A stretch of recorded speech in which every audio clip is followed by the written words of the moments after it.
Baik, assalamualaikum warahmatullahi wabarakatuh. Apa kabar anak-anakku semuanya? Harapan saya semoga anak-anakku dalam keadaan sehat, bahagia, dan berlimpah berkah selalu. Amin ya rabbal alamin. Nah, ketemu lagi dengan saya di mata kuliah Interpersonal Skill ya. Kita memasuki pertemuan ke-13 secara online. That's why saya buat video pembelajaran ini untuk anak-anak saya kelas Interpersonal Skill kelompok AB dan juga kelompok AA ya. Nah, materi hari ini pertemuan ke-13 adalah tentang negosiasi. Ya, Nak, ya. Ketika kita punya interpersonal skill yang baik gitu ya, tentunya kita juga akan bisa menguasai yang namanya teknik negosiasi. Nanti di dunia kerja anak-anakku pasti akan menemukan hal-hal yang, berbeda gitu ya, mungkin ada konflik juga seperti yang sudah pernah kita bahas di pertemuan-pertemuan sebelumnya ya tentang manajemen konflik. Bagaimana untuk mengatasi manajemen konflik tersebut, salah satunya adalah dengan negosiasi. So, materi yang akan saya bawakan hari ini adalah tentang negosiasi. Again, jika ada yang ingin ditanyakan, disampaikan, didiskusikan, anak-anakku bisa langsung aja chat di grup WhatsApp atau japri ke saya ya, nanti kita akan berdiskusi di sana. Enak ya? Tanpa berpanjang lebar lagi, saya akan masuk langsung ke materinya. Ya, negosiasi. Negosiasi ini adalah tentang bagaimana negosiasi itu dilakukan, gitu ya. Kemudian apa yang sedang dinegosiasikan tentang apa, gitu ya. Lalu oleh siapa dan di mana. Lalu tentang negosiasi pasti akan ada yang namanya kendala. So, ini adalah hal-hal yang berkaitan dengan negosiasi. Ya, nah, yang harus ketika kita mau mau melakukan yang namanya negosiasi, kita harus tahu dulu apa sih yang sedang kita negosiasikan, gitu ya. Lalu bagaimana caranya? Lalu dengan siapa nih kita akan bernegosiasi? Ya, lalu akan dilakukan di mana? Dan kira-kira kendalanya akan ada apa saja? Ya, sebelum lanjut, saya bahas dulu definisi dari negosiasi ya, Nak ya. Di mana negosiasi ini adalah sesuatu yang kita lakukan setiap saat dan terjadi hampir di setiap aspek kehidupan kita.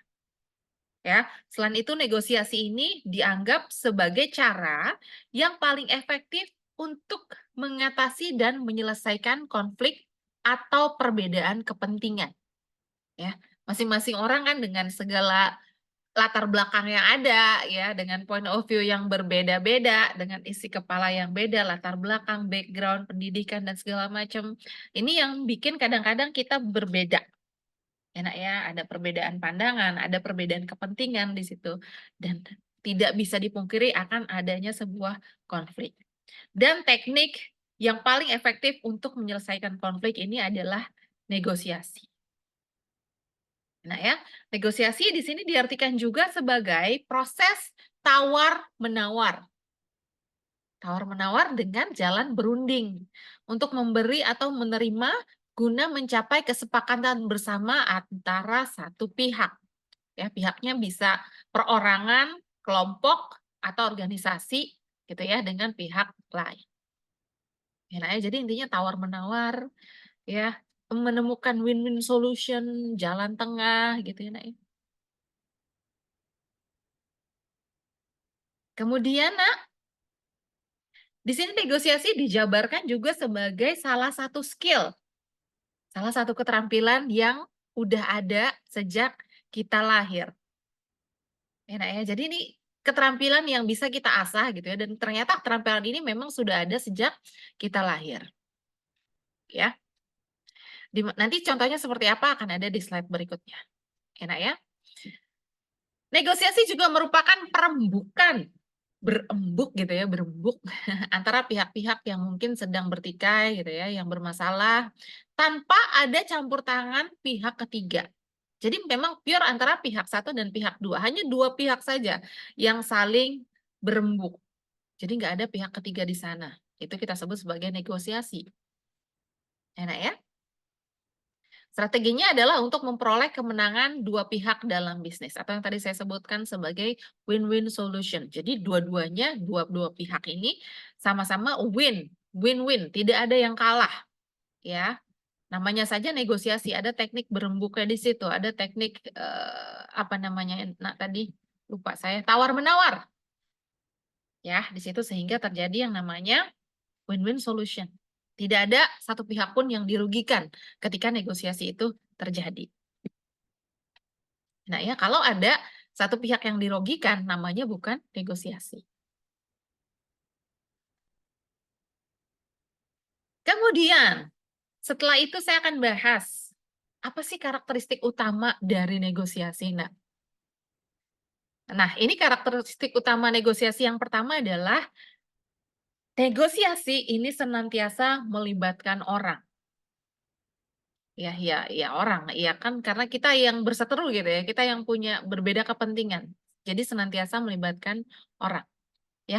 Kemudian yang kedua, memiliki ancaman terjadinya atau di dalamnya mengandung konflik yang terjadi mulai dari awal sampai terjadi kesepakatan dalam akhir negosiasi.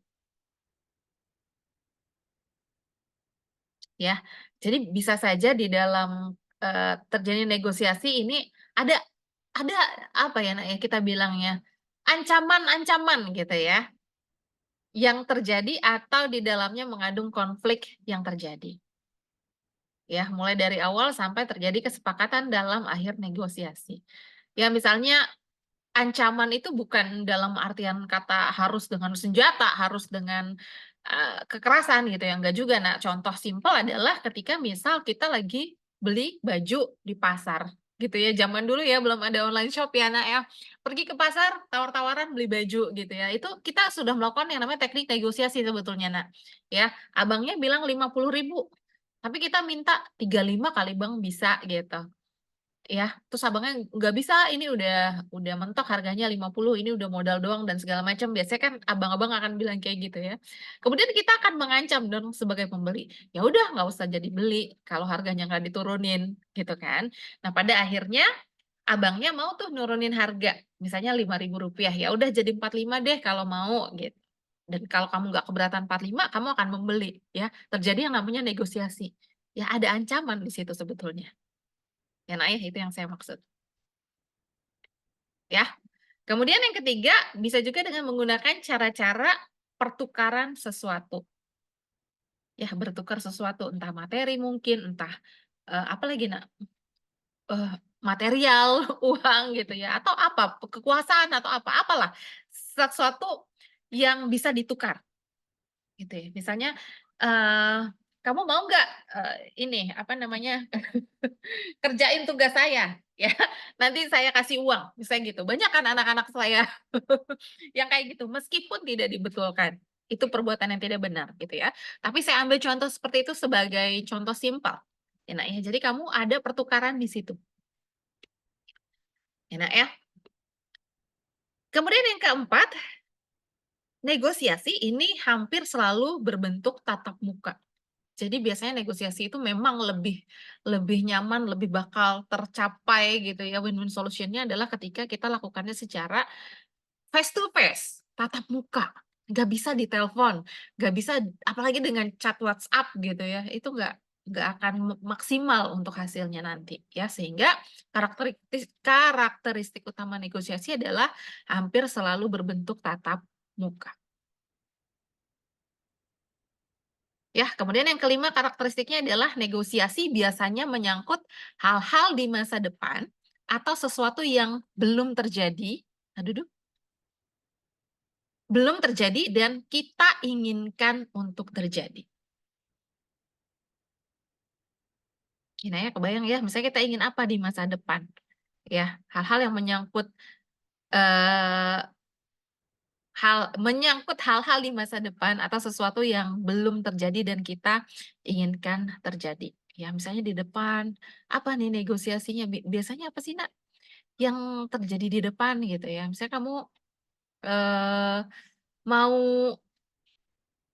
apa ya, Nak, bisa nggak misalnya mau lulus 3,5 tahun gitu. Bisa, kamu negosiasi dengan kaprodimu gitu misalnya. "Pak, bisa nggak lulus 3,5 tahun?" "Oh bisa, kamu harus ikut," misalnya ya karena SKS-mu kurang, kamu harus ikut, kelas antara gitu misalnya, ya. Di situ kan menyangkut masa depanmu, ya. Negosiasi biasanya menyangkut hal-hal di masa depan, atau sesuatu yang belum terjadi dan kita inginkan terjadi. Ya, tadi misalnya kayak beli baju gitu kan, kita belum terjadi kan pembelian baju itu, makanya ada teknik negosiasi, gitu. Kebayang ya, Nak, ya, apa yang coba saya sampaikan gitu ya, berikan contoh gitu ya, semoga kebayang. Ya, kemudian karakteristik utama negosiasi yang keenam adalah ujung atau akhir dari negosiasi ini adalah adanya kesepakatan yang diambil oleh kedua belah pihak. Win-win solution, namanya juga berembuk, tawar-menawar.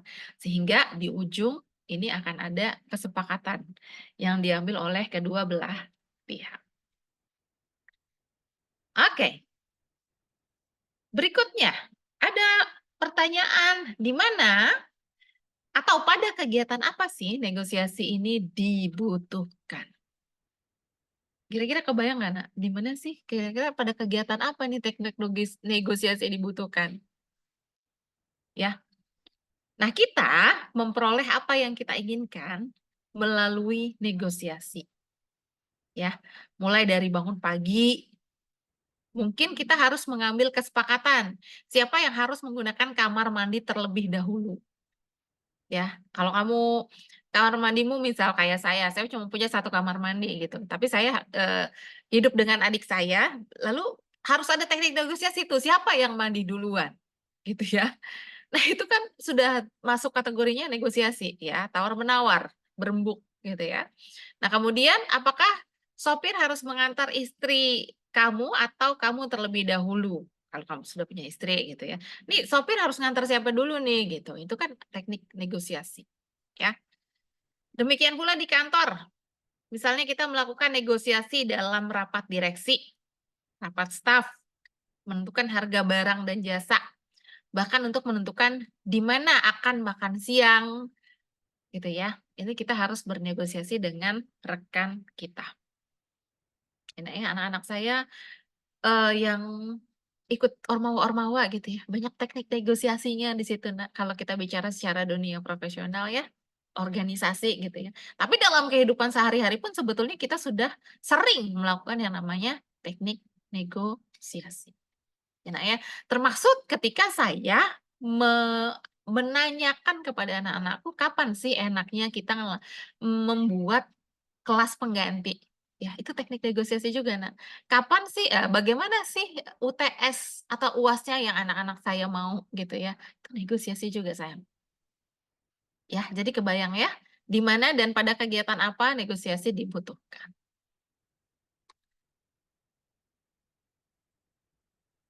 Oke, berikutnya.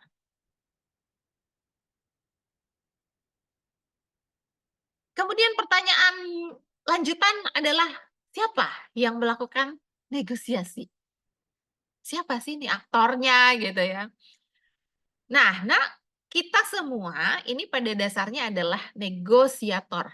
Atau ya kita sebagai manusia nih sudah diberikan bekal insting gitu ya dari Tuhan untuk bernegosiasi. Bahwa kita ini adalah negosiator. Ya, beberapa dari kita melakukannya dengan baik, sedangkan sebagian lain tidak pernah memenangkan negosiasi. Ya, Nak, ya. Jadi sebagian ada yang bisa melakukan negosiasi dengan baik, ada juga yang gagal. Gitu ya, tidak menemukan win-win solution. Kayak tadi misalnya kita mau beli baju, ternyata sama abangnya nggak dikasih dengan harga yang kita mau. Ya udah kita nggak jadi beli. Gagal kan itu namanya, ya. Kemudian berikutnya, sebagian kita hanya menjadi pengikut atau selalu mengikuti dan mengakomodasi kepentingan orang lain. Ya, kadang ada di antara kita yang kayak, ya udahlah nggak mau ribut gitu, ya. Negosiasinya udahlah nggak mau ribet, jadi ikut aja, ngalir aja begitu. Jadi kita hanya sebagai pengikut dan selalu mengikuti, ya. Kayak tadi misalnya mau beli baju gitu ya, ternyata kita, harganya nggak cocok nih, kita mau negosiasi gitu. Tapi karena kita nggak mau ribet, abangnya bilang tadi 50.000 bajunya, ya udah kita beli dengan 50.000 tanpa ada negosiasi. Ya itu karena itu kita sebagai pengikut aja, selalu mengikuti dan mengakomodasi kepentingan orang lain, gitu. Enak ya? Nah kemudian negosiasi dilakukan oleh semua manusia yang berinteraksi dengan manusia lainnya, mulai dari anak kecil sampai orang tua, ya. Semua lapisan dari kalangan sosial terbawah sampai juga dengan kaum elit di kalangan atas, mereka melakukan teknik negosiasi, ya. Anak kecil juga kan suka negosiasi juga ya, Nak, ya. Minta dibeliin, eee, ayam, tapi ayamnya nggak mau The Besto, maunya KFC gitu ya. Kan teknik negosiasi juga. Dari kecil loh kita udah bisa bernegosiasi sebetulnya, Nak, ya. Negosiasi dilakukan mulai dari rumah, sekolah, kantor, dan semua aspek kehidupan kita, ya. Kita bernegosiasi dengan siapa saja, mulai dari pasangan kita gitu ya, kemudian, kalau kita sudah punya anak gitu ya, bisa jadi anak kita atau orang tua kita, bos kita, teman, dan relasi bisnis. Kemudian kegiatan negosiasi kita lakukan setiap saat, setiap hari, ya. Negosiasi dapat berupa apa saja, misal kayak tentang gaji, tentang mobil, tentang rumah yang kita beli, tentang biaya servis, tentang biaya liburan keluarga, dan sebagainya. Kayak kalau mahasiswa saya sih biasanya negosiasi itu di nilai gitu ya, Nak, ya, di presensi, apalagi di keterlambatan gitu, apalagi negosiasi di masa pengumpulan UAS UTS atau pengumpulan tugas minta perpanjangan waktu gitu ya, itu juga merupakan teknik negosiasi, Nak. Oke, berikutnya tadi, di mana dan pada kegiatan apa sudah dijawab ya. Siapa yang melakukan negosiasi sudah dijawab. Kemudian pertanyaan selanjutnya adalah bagaimana bernegosiasi, ya. Penting bagi kita dalam rangka mengembangkan dan mengelola diri ya, atau manajemen diri yang sudah kita bahas di beberapa pertemuan lalu ya, Nak, ya. Untuk dapat memahami dasar-dasar, prinsip, dan teknik-teknik bernegosiasi, sehingga dapat kita lakukan yang namanya negosiasi, serta membangun relasi yang jauh lebih efektif dan lebih baik dengan siapa saja. Ya, jadi negosiasi ini kita lakukan atas dasar-dasar gitu ya, prinsip dan teknik-teknik bernegosiasi. Sehingga harapannya kita dapat melakukan teknik negosiasi dengan baik, serta akhirnya kita akan bisa membangun relasi yang jauh lebih efektif dan lebih baik dengan siapa saja. Nah ya, negosiasi terjadi ketika kita melihat bahwa orang lain memiliki atau menguasai sesuatu yang kita inginkan. Ya, Nak, ya. Baru kita lakukan negosiasi. Nggak mungkin kita bernegosiasi dengan orang yang nggak menguasai sesuatu yang kita inginkan, gitu. Misalnya apa, tadi kita ingin apa, ingin beli baju, gitu ya. Pasti kita akan negosiasinya dengan tukang baju, ya. Kalau kita inginnya baju, nggak mungkin kita negosiasi dengan tukang sepatu, gitu ya. Beda ya, Nak, ya. Jadi negosiasi terjadi ketika kita melihat bahwa orang lain memiliki nih, punya nih dia nih, atau menguasai sesuatu yang kita inginkan. Ya, bagaimana bernegosiasi kemudian berikutnya. Nah, agar negosiasi dapat terjadi dengan baik atau dengan sukses gitu ya, Nak, ya, kita harus juga bersiap untuk memberikan atau merelakan sesuatu yang bernilai yang dapat kita tukar dengan sesuatu yang kita inginkan tersebut. Ya, jadi bagaimana bernegosiasi, ya kita harus ada yang bisa kita relakan atau harus ada yang bisa kita berikan. Tadi ya, sesuatu yang bisa kita tukar. Apa misal, ya apalagi kalau bukan uang, tenaga, kesepakatan gitu ya.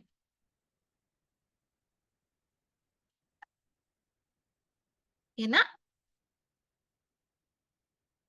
Lanjut, ketika ada pertanyaan bagaimana bernegosiasi, nah ini ada langkah-langkahnya. Bagaimana bernegosiasi dengan baik? Nah, inilah untuk bernegosiasi dengan baik, maka kita harus punya langkah-langkahnya. Langkah-langkahnya apa saja? Ada yang namanya persiapan, Nak. Ya, jadi sebelum bernegosiasi kita ternyata harus melakukan persiapan terlebih dahulu, ya. Menentukan secara jelas apa yang ingin kita capai dalam negosiasi. Ya, jadi sebelum negosiasi kita harus tahu dulu tujuan kita apa nih, ya. Tentukan dulu secara jelas apa yang kita inginkan. Jangan sampai negosiasi udah capek gitu ya, udah meras tenaga, meras uang, meras waktu gitu ya, ternyata kita nggak tahu betul apa sih yang kita inginkan gitu nah ya, Nak, ya. Jadi untuk bernegosiasi dengan baik yang pertama harus dilakukan adalah persiapan, yaitu dengan menentukan apa sih yang ingin kita capai dalam bernegosiasi. Ya. Kemudian setelah tahu, hal yang kedua adalah yang harus kita persiapkan, ini kesiapan mental. Melakukan kesiapan mental dengan apa? Dengan relaksasi. Ya, kita nggak pernah tahu ketika kita bernegosiasi, hal apa saja yang mungkin terjadi gitu ya. Ada hal yang enak, ada hal yang nggak enak juga gitu ya. Nah, untuk mengantisipasinya maka kita harus menyiapkan mental kita. Nah, untuk hal-hal mungkin yang worst case, yang hal buruk terjadi gitu misalnya, ya. Persiapan sudah, langkah selanjutnya adalah pembukaan, ya. Ada 3 sikap yang perlu kita kembangkan dalam mengawali negosiasi.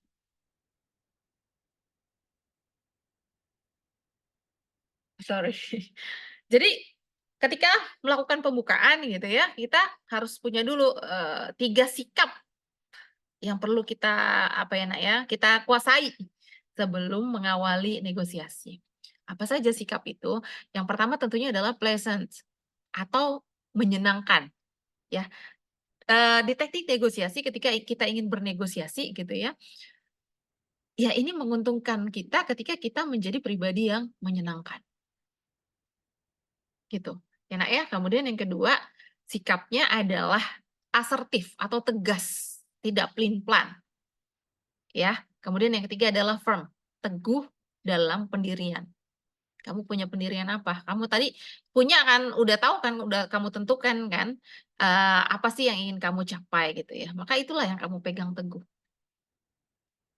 Ya, kemudian senyum juga jadi salah satu hal yang kita perlukan dalam mengawali sebuah negosiasi. Jadi negosiasinya tuh nggak terkesan kaku gitu ya, nggak terkesan menakutkan gitu. Jadi jadilah pribadi yang menyenangkan terlebih dahulu gitu ya, kemudian bisa diawali, dengan senyuman, ya. Lalu berikutnya kita masuk ke tahapan dalam mengawali sebuah negosiasi. Ya, ini adalah etikanya dalam melakukan, mengawali sebuah negosiasi, ya, Nak, ya. Yang pertama, jangan memegang apapun di tangan kanan kita ketika memasuki ruang negosiasi. Ya, kalau kita bicara tentang, dunia profesional gitu ya, Nak, ya, ketika kita ingin melakukan negosiasi biasanya kita akan bertemu di sebuah ruangan, ya. Nah, ketika kita akan masuk ke ruangan tersebut, tangan kanan kita nggak boleh memegang apapun. Ya, jadi kalau kamu butuh misal megang pulpen, megang kertas, megang buku, megang notepad gitu, peganglah dengan tangan kiri. Jadi tangan kanan ini harus kosong, ya. Kemudian berikutnya, ulurkan tangan untuk berjabat tangan terlebih dahulu. Ya, jadi kenapa tanganmu tadi yang kanan dibuat kosong? Ya karena tangan kanan adalah untuk bersalaman, ya jabat tangan. Ya, jadi usahakan kamu duluan yang mengulurkan tanganmu untuk berjabat tangan, ya. Kemudian berikutnya, jabat tangan dengan tegas dan singkat. Tegas dan singkat. Tegas dan singkat tuh, kalau kita bicara tentang dunia profesional ya, Nak, ya, ketika kita berjabat tangan itu kita gimana ya, Nak, ya, ada etikanya. Kita bersalaman kemudian kita pegang tangannya tidak boleh terlalu erat dan juga tidak boleh terlalu renggang gitu ya, kita genggam dengan tegas kemudian kita lakukan shake. Shake gitu gimana sih, Nak? Shake gitu. Sekali saja cukup dan jangan kenceng-kenceng. Ya, shake aja. Makanya di Inggris, in English kita nyebutnya shake hand. jabat tangan itu shake hand karena ada prosesi shake-nya di situ, ya. Untuk berteknik negosiasi, untuk mengawali teknik tersebut, jabat tangan dengan tegas dan singkat. Ya, Nak, ya. Kemudian berikan senyum dan katakan sesuatu yang pas untuk mengawali pembicaraan. Ya, bagaimana bisa mencairkan suasana gitu ya, supaya nggak kaku, supaya nggak terlalu tegang gitu ya, Nak, ya.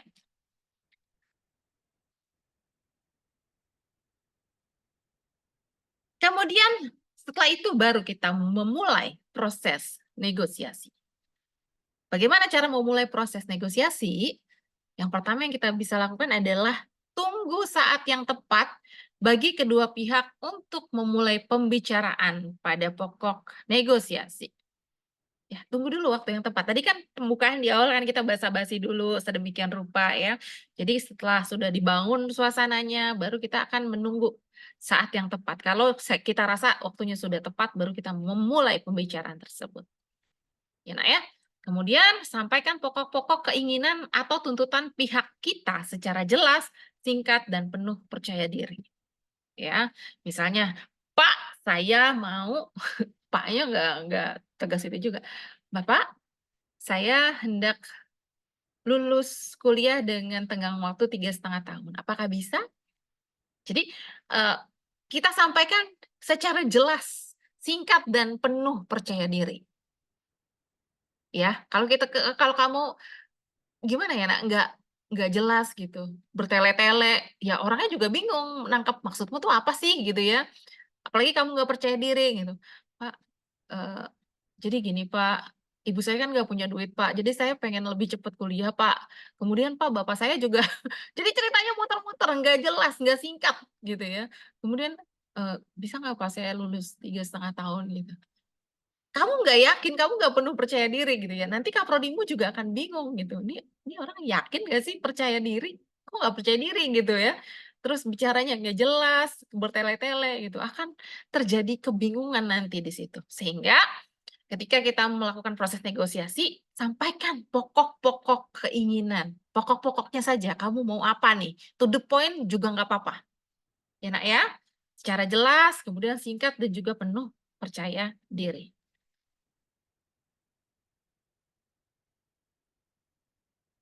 Ya, kemudian berikutnya, bisa ditekankan bahwa kita atau organisasi kita berkeinginan untuk mencapai sesuatu kesepakatan dengan mereka. Ya, ketika sudah kita sampaikan itu tuntutan kita secara jelas, singkat, dan penuh percaya diri. Lalu tekankan juga bahwa kita nih ingin mencapai suatu kesepakatan dengan mereka, dengan pihak yang kita sedang bernegosiasi. Gitu, ya Nak ya, kita tekankan bahwa kita ingin mencapai suatu kesepakatan. Jadi di situ kita tekankan bahwa bagaimana nih kita bisa mencapai win-win solution. Intinya tersirat bahwa gimana ya Nak, kita nggak boleh apa ya, eee, nggak boleh terkesan bahwa negosiasi ini akan gagal, gitu ya. Bagaimana negosiasi ini bisa menghasilkan win-win solution, bisa berjalan dengan baik gitu ya.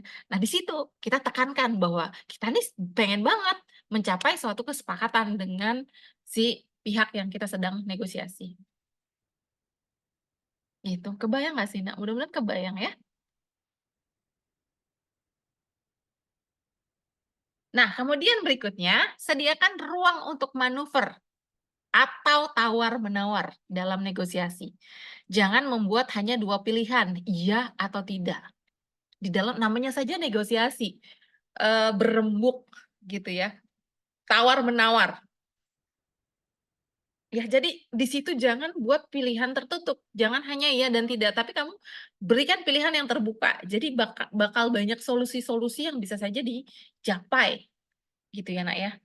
Sediakan ruang untuk bertawar-menawar itu, ya untuk berembuk itu.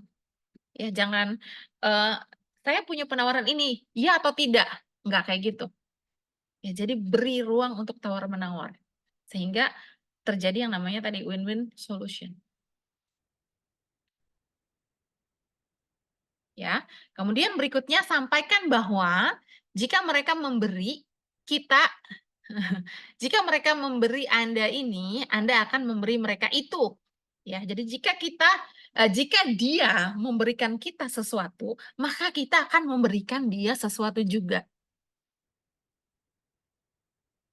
Ya, jadi ada pertukaran di situ kan, Nak. Nah, kita tegaskan di situ apa yang bisa kita tukar, sampaikan di situ, ya. Sehingga orang yang sedang bernegosiasi dengan kita ini bisa mengerti dengan jelas apa yang harus mereka berikan sebagai kompensasi dari apa yang akan kita berikan. Namanya saja tawar-menawar. Jadi, "You'll give us this, we'll give you that." Kamu memberikan sesuatu ke kita pun akan memberikan sesuatu untuk kamu, gitu ya, Nak, ya. Kemudian tahap berikutnya dalam proses negosiasi adalah mendengarkan dengan efektif apa yang ditawarkan atau yang menjadi tuntutan pihak lain. Ya, jadi di sini teknik mendengarkan ini juga dibutuhkan, Nak. Ya, kadang kan ya namanya negosiasi, jadi kita harus tawar-menawar. Untuk itu kita juga perlu mendengarkan dengan baik, mendengarkan dengan efektif apa yang ditawarkan oleh lawan kita atau orang yang sedang bernegosiasi dengan kita. Apa sih yang mereka tawarkan? Ya, atau apa sih yang menjadi tuntutan dia gitu ya. Kita harus bisa mendengarkan dengan efektif, ya. Itu tadi prosesnya. Nah, kemudian berikutnya, di dalam negosiasi, nah, ada hambatan-hambatan apa saja sih yang terjadi, ya. Hambatan yang pertama yang biasanya terjadi adalah tentang experience atau pengalaman. Ya, tadi negosiasi ini adalah teknik yang sudah kita miliki dari kecil, tapi juga harus kita, latih, kita kuasai, kita asah ya, kita latih. Nah, sehingga ketika kita mengalami yang namanya kurangnya pengalaman, ini akan menjadi salah satu faktor penyebab kegagalan atau kekalahan kita dalam melakukan negosiasi. Kita nggak tahu nih apa. Kalau negosiasi ini harus ada yang ditukar. Kita nggak tahu negosiasi ini tekniknya harus kita lakukan dengan baik, ya. Ada hal-hal tertentu yang harus dipertimbangkan gitu ya. Kalau kita kurang pengalaman, ini merupakan salah satu faktor terbesar terjadinya kegagalan atau kekalahan, ya. Jadi ketika kita ingin bernegosiasi dengan baik gitu ya, Nak, nanti di dalam duniamu bekerja gitu ya, maka perbanyaklah pengalaman, ya. Kemudian hambatan yang terjadi dalam proses negosiasi yang kedua adalah belajarlah untuk menuntut. Terdengar menyeramkan ya, tapi ya itulah. Cobalah untuk sesekali kita menuntut lebih demi kebaikan diri kita. Tapi dengan catatan, kita juga telah memberikan kontribusi yang sebanding dengan apa yang akan kita tuntut. Ya kadang-kadang orang nggak berani nuntut gitu ya. Ya udah terima aja tadi ya, terima aja. Ya misalnya kamu kerjamu berat tapi gajimu nggak layak gitu misalnya, tapi kamu nggak mau menuntut gitu. Nah ini menjadi hambatan dalam negosiasi gitu, nah ya, Nak, ya. Jadi belajarlah untuk menuntut. Nah, ya kadang menuntut itu nggak apa-apa juga selagi ya tadi ada catatan, kita juga telah memberikan kontribusi yang sebanding dengan apa yang akan kita tuntut. Ya, atau misalnya kamu nih anak-anakku ya, udah ngerjain UAS dengan baik, UTS dengan baik, tapi ternyata kok nggak lulus di satu mata kuliah gitu ya. Terus kamu, ya udah pasrah aja gitu. Nggak boleh kayak gitu ya, Nak, ya. Belajarlah untuk menuntut. Kalau kamu merasa telah memberikan kontribusi yang sebanding dengan apa yang akan kamu tuntut, maka ya belajarlah untuk menuntut. Gitu ya, Nak, ya. Kemudian yang menjadi hambatan yang ketiga, ini adalah kekeliruan memilih orang yang tepat untuk negosiasi. Ya, kadang kan ya kalau kita berkelompok gitu ya, kita menugaskan seseorang untuk menjadi negosiatornya, gitu ya. Nah, keliru memilih orang, ini ternyata menjadi hambatan dalam proses negosiasi, ya. Seorang pebisnis yang ulung akan sangat cermat dalam memilih siapa orang yang pantas untuk maju untuk negosiasi dengan klien, ya. Harga seorang negosiator ulung konon ada yang bisa mencapai 5-10% dari nilai total sebuah proyek. Ternyata benefitnya besar juga ya, Nak, ya, untuk menjadi negosiator yang ulung, ya. Nah, jadi untuk melakukan negosiasi secara baik gitu ya, untuk mewujudkan win-win solution gitu ya, tentunya kita harus memilih orang yang tepat untuk menjadi negosiatornya, gitu, ya, Nak, ya.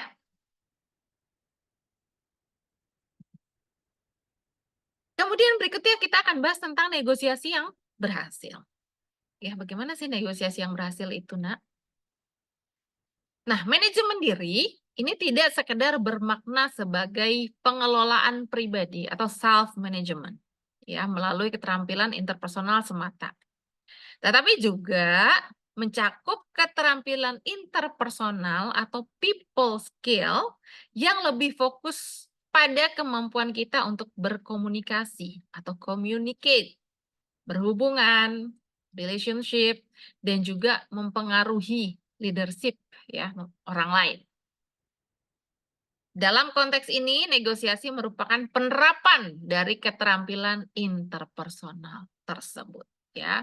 Kamu bisa dikatakan punya interpersonal yang baik ketika kamu bisa menjadi negosiator yang baik. Nah ya,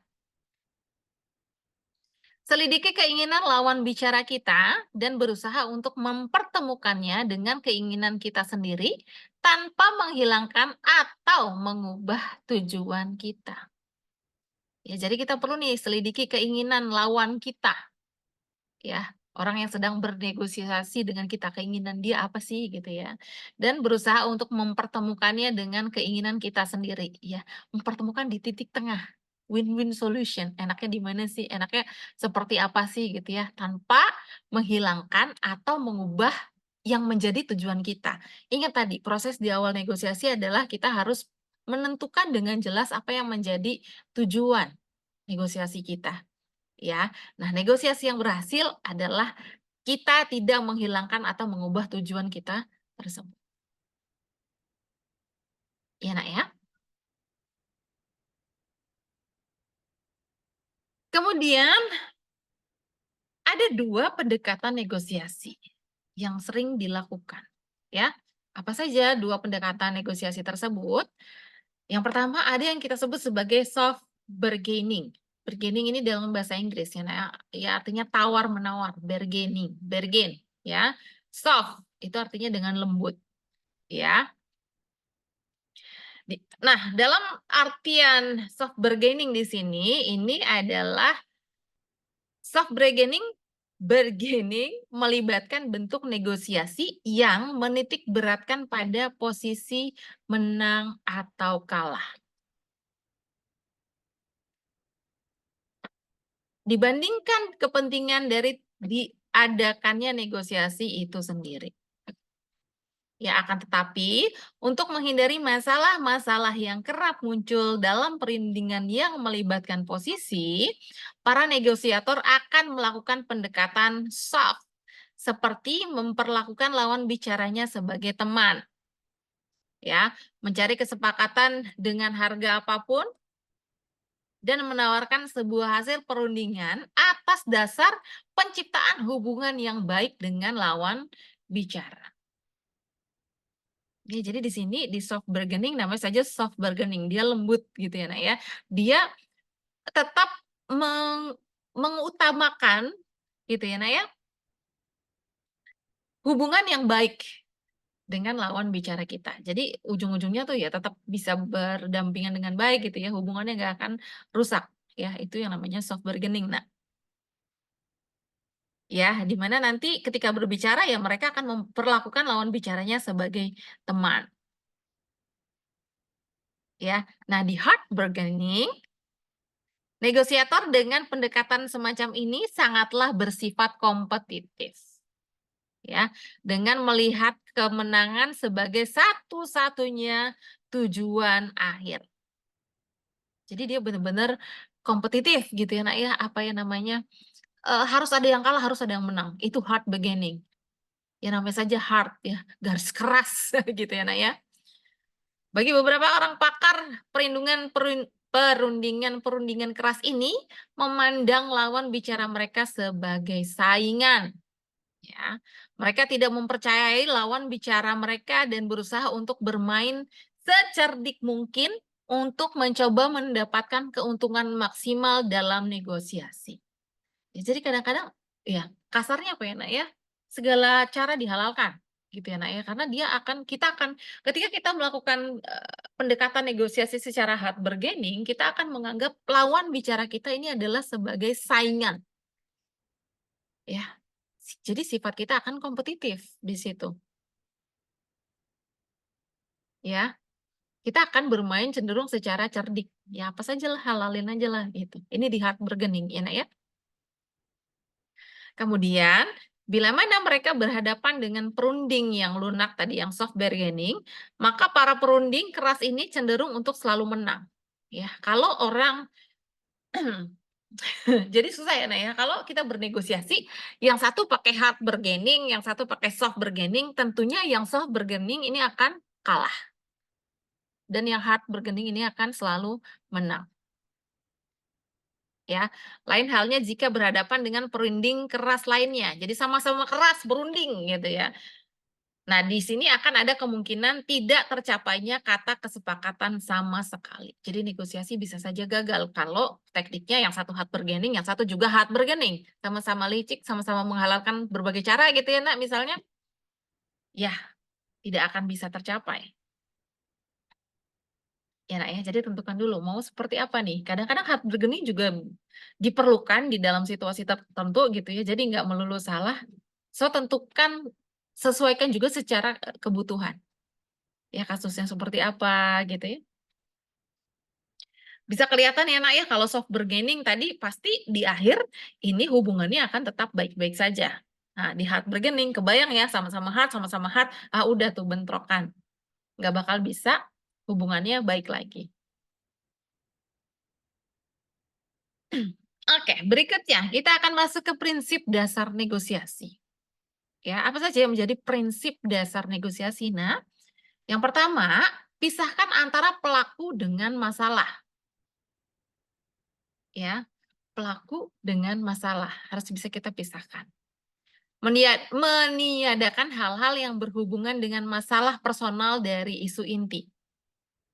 Ya, masalah personal orang umumnya akan melibatkan masalah yang berkaitan dengan persepsi, emosi, dan komunikasi.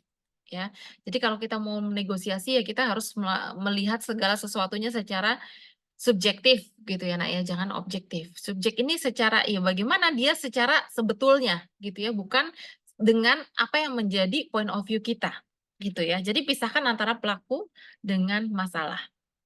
Ya, masalahnya apa, pelakunya siapa, gitu. Jangan sampai kita punya masalah gitu ya, misalnya kita mau negosiasi, tapi kita melihat pelakunya gitu ya, mungkin pernah ada, apa namanya, nah hubungan asmara gitu ya, mantanmu gitu ya, nah itu nggak boleh.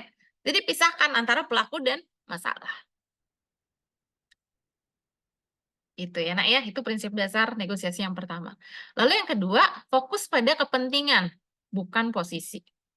Ya, negosiasi mengenai hal-hal yang benar-benar dibutuhkan dan diinginkan oleh orang-orang, bukan apa yang mereka katakan mereka inginkan atau mereka butuhkan, ya. Jadi ketika terjadi namanya teknik negosiasi, ya, kita harus fokus dulu nih, kita harus tahu kepentingan apa sih yang benar-benar dibutuhkan dan diinginkan mereka, ya. Jadi kita lakukan observasi terlebih dahulu gitu, nah, ya. Jangan sampai kita menetapkan apa yang mereka butuhkan, apa yang mereka inginkan berdasarkan kata-kata mereka, gitu. Kadang-kadang manusia gitu ya, Nak, ya. Butuhnya apa tapi dilebih-lebihkan gitu. Misalnya butuh apa ya, kamu butuh untuk mengerjakan soal ujian saya gitu, misalnya kamu butuh hanya pulpen dan kertas gitu ya, tapi kamu bicara kamu butuh pulpen, kertas, kalkulator, sempoa, dan lain-lainnya, ya. Itu kan bukan apa yang mereka bukan apa yang kamu butuhkan, gitu ya, Nak, ya. Kebayang nggak, Nak, dengan contoh yang saya ambil, gitu. Jadi kadang-kadang orang ini, eee, melebih-lebihkan apa sih yang mereka butuhkan, apa yang mereka inginkan gitu ya. Jadi sebagai negosiator gitu ya, kita harus benar-benar tahu dulu apa sih yang dibutuhkan dan apa yang diinginkan oleh orang-orang. Nah ya, kemudian yang ketiga ciptakan pilihan untuk hasil yang mutual, sama-sama untung. Ya, nah ya, orang-orang cenderung untuk mengambil sikap yang ekstrim yang dibuat untuk melakukan tindakan balasan untuk lawan bicara mereka. Ya, jika mereka ditanya mengapa mereka mengambil sikap demikian, maka alasan utama mereka adalah bahwa sesungguhnya keinginan mereka yang sebenar-benarnya adalah kompatibel, bukan mutually eksklusif. Ya, jadi kadang-kadang orang-orang cenderung untuk mengambil sikap yang ekstrim, ya. Dia akan membuat atau melakukan tindakan balasan untuk lawan bicara mereka. Ya, Nak, ya. Jadi suka mengada-ada gitu ya maksudnya. Alasan mereka melakukan negosiasi ini sesungguhnya hanya untuk kompatibel saja, bukan untuk menghasilkan mutually eksklusif atau hasil yang mutual. Itu Nak ya. Makanya ketika nanti anak-anakku melakukan negosiasi, ya ciptakan pilihan untuk hasil yang mutual, yang sama-sama menang. Ya Nak ya. Kemudian yang keempat, tekankan pada kriteria yang bersifat objektif. Ya, jika sebuah serikat dan manajemen berusaha berjuang atas sebuah kontrak, mereka dapat melihat apa yang disetujui atau dilakukan oleh perusahaan serupa di luar sana sebagai kriteria objektif mereka. Ya, jadi gini, Nak. Jadi kita harus menekankan pada kriteria yang sifatnya objektif. Ya, jadi kita harus melihat kriteria sebagaimana objektifnya dia, sebagaimana, kebenaran yang ada, sesuai fakta, kenyataan yang ada, bukan atas dasar point of view yang kita punya, itu namanya subjektif. Maka ketika kita ingin bernegosiasi, prinsip dasarnya adalah tekankan pada kriteria yang bersifat objektif, gitu ya, Nak, ya.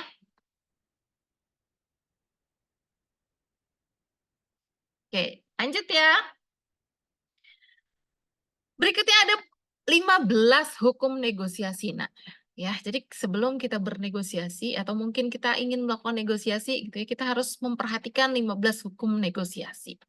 Yang pertama, hukumnya adalah kristalisasikan visi kita mengenai kesepakatan tersebut. Ya, jadi kristalisasikan visi kita mengenai kesepakatan tersebut. Kristalisasikan sebentar.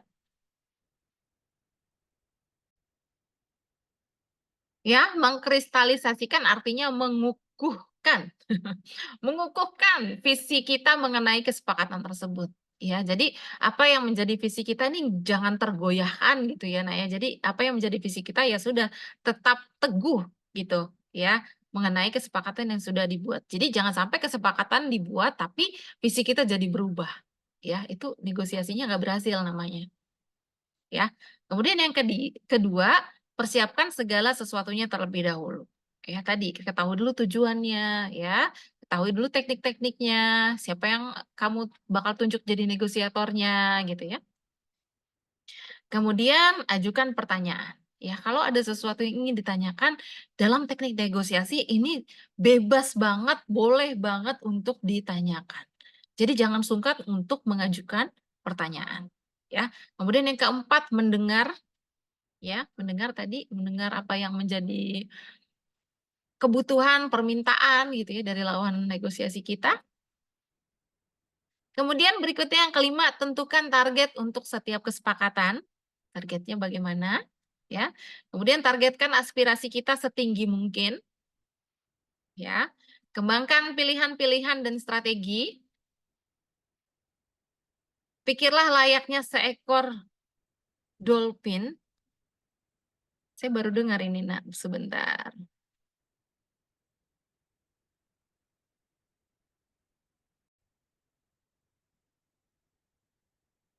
Oke, jadi pikirlah layaknya seekor dolphin ini adalah ungkapan yang menyarankan cara berpikir yang fleksibel, adaptif, dan berorientasi pada hasil. Ya, jadi pemikirannya tuh jangan dibikin kaku banget gitu ya. Jadi fleksibel ya, adaptif gitu, bisa beradaptasi ya, dan berorientasi pada hasil. Nah ya, itu yang dimaksud dengan pikirlah layaknya seekor dolphin. Kemudian berikutnya, jujur dan adil, ini sudah pasti ya, Nak, ya.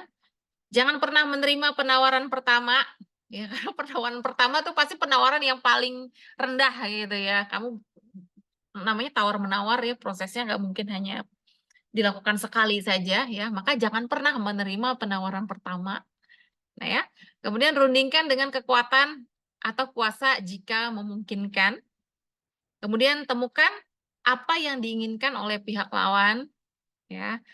Kooperatif dan bersahabat, ya, soft bargaining kalau bisa, ya. Kemudian gunakan kekuatan kompetisi, ya. Kemudian berikutnya, Nak, untuk bernegosiasi juga perlu negosiasilah dengan hati. Pada dasarnya, negosiasi ini adalah cara bagaimana kita mengenali atau mengelola dan mengendalikan emosi kita dan emosi pihak lain, pihak lawan kita yang sedang bernegosiasi. Ya, Nak, ya. Nah, disinilah seringkali banyak di antara kita tidak menyadari bahwa negosiasi sebenarnya lebih banyak melibatkan apa yang akan ada di dalam hati atau jiwa seseorang.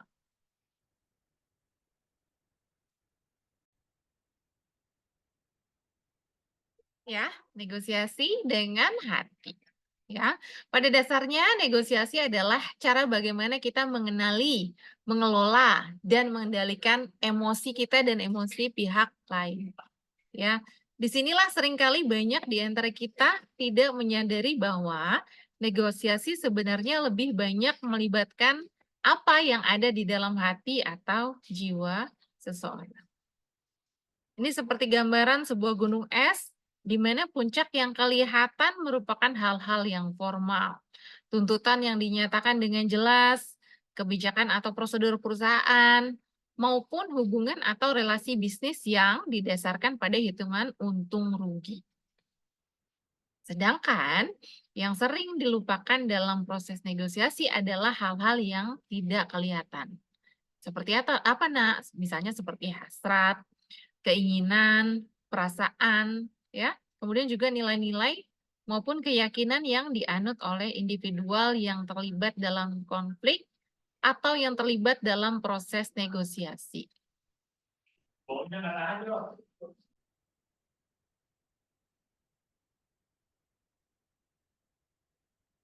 Nah, hal-hal yang di dalam inilah justru seringkali menjadi kunci terciptanya negosiasi yang sukses dan efektif, ya. Jadi cobalah negosiasi dengan hati. Nah, kadang-kadang kalau kita tulus, lembut gitu ya, maka akan mudah untuk menciptakan yang namanya negosiasi. Tapi kalau kita ngotot dua-duanya gitu ya, kemudian hanya menggunakan logika saja, nah ini apa ya, Nak, ya, teknik negosiasinya akan berjalan secara alot. Makanya kadang-kadang ketika harus bernegosiasi, cobalah bernegosiasi dengan hati, gitu ya, Nak, ya. Kemudian sebagai penutup, tidak ada metode yang sempurna atau siap pakai untuk membuat orang lain terus setuju terhadap sudut pandang kita.